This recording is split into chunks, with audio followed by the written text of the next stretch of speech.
और मेह बरसा उस पर भी, और बाढ़ें आई, और आंधियां चली, और उस घर से टकराई, और वह गिर कर सत्यानाश और वह गिर के क्या हो गया? सत्यानाश हो गया। और गिर कर सत्यानाश हो गया।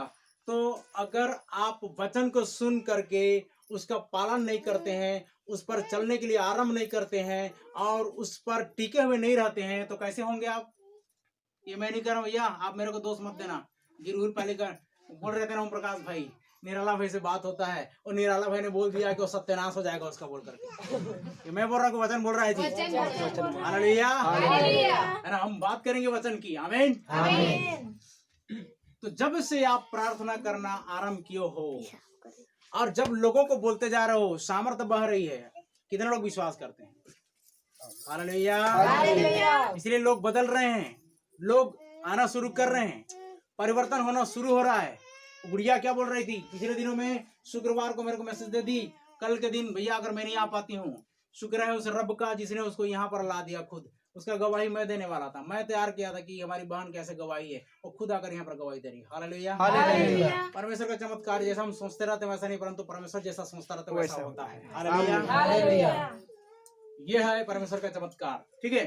तो क्या बोल रही थी? मिस्र देश में जैसा महामारी आई, इंडिया में आ गई है, तो महामारी आने का कारण, उसके बाद और महामारी आएगी, उसके बाद और महामारी आएगी, उसके बाद एक जबरदस्त छुटकारा होने जा रहा है। हालेलुया। कितने लोग विश्वास करते हैं? देखिए, मिस्र देश में जब महामारी आई, महामारी आने के बाद में जितने कठोर लोग थे, कठोर हो गए, चमत्कार को देखे।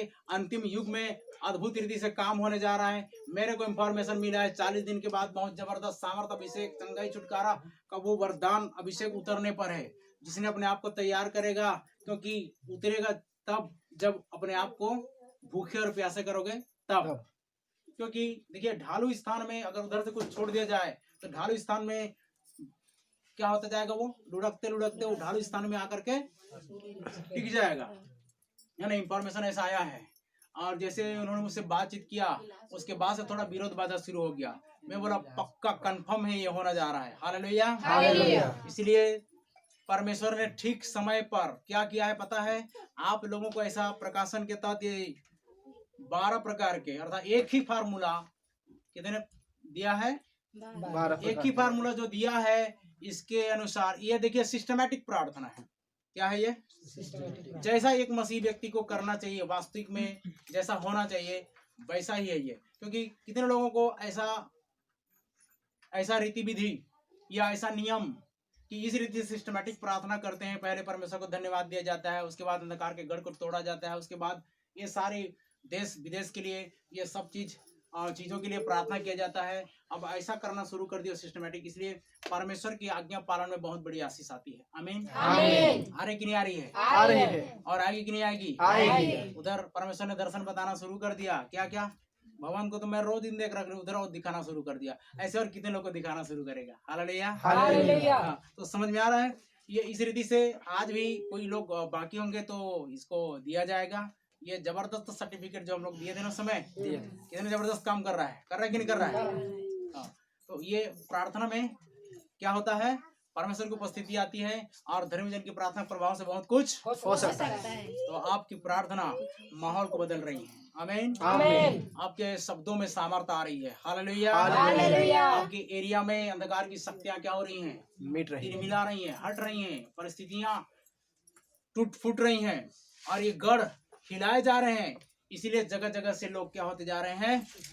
आते जा रहे हैं। आमीन। हाँ, तो ध्यान दीजिए, आगे हम पढ़ेंगे। फिर भी वह नहीं गिरा, ये लिखा है ना 25 पद। परंतु जो कोई मेरी ये बातें सुनता है और उन पर नहीं चलता, वो निर्बुद्धिमान के समान ठहरेगा, जिसने अपना घर बालू पर बनाया। भाई ये बताइए, जिनसे आप बात करते हैं, जिनसे आप बहस करते हैं, जिनसे आप वाद विवाद करते हैं, क्या उनसे 1 रुपया का फायदा है आपको? नहीं है। छोड़ो उस रास्ता को, नहीं है तो। और जिनके पास आपको फायदा मिलता है, जरा सा बुद्धि की बातें मिलती है, जरा सा ज्ञान की बातें मिलती है, उसका संग चलना आराम कर दो। हालेलुया। अगर आप निर्बुद्धि मनुष्य के समान उनकी बातों को सुन करके क्या करते रहोगे? हाँ जी हाँ, उनको ठोकरें तो लगनी ही चाहिए। क्या होनी चाहिए? ठोकरें लगनी ही चाहिए। अगर वो ठोकर नहीं पा रहा तो आप ठोकर खा रहे हो, इधर आके क्यों? क्योंकि हम बुद्धिमानों की तरह नहीं चल रहे हैं, निर्बुद्धि की तरह उनकी बातों को सुनकर। तभी तो यीशु मसीह ने क्या बोल दिया पतरस को, दूर हट शैतान, तुम किसकी बातों पर मन लगाता है? शैतान की बातों पर मन लगाता है। हाँ, तो कई बार क्या किया, कई बार ऐसे डांटा कि नहीं उसको, तो मनुष्य की बातों पर मन लगाता है। पतरस को डांटा ऐसा क्योंकि किस पर मन लगा रहा था? आज भी बहुत सारे लोग हैं मनुष्य की बातों पर क्या लगाते हैं? मन लगाते हैं। कान लगाते हैं।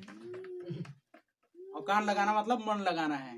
इसलिए अच्छा ठीक है भाई, वो आपका कुछ भला करेगा नहीं करेगा। चलो, तो आपके लिए घुटना टेक कर उपवास रहकर दुआ करेगा, नहीं करेगा। आएगा उसको? नहीं आएगा। तो किसकी बात सुनना चाहिए?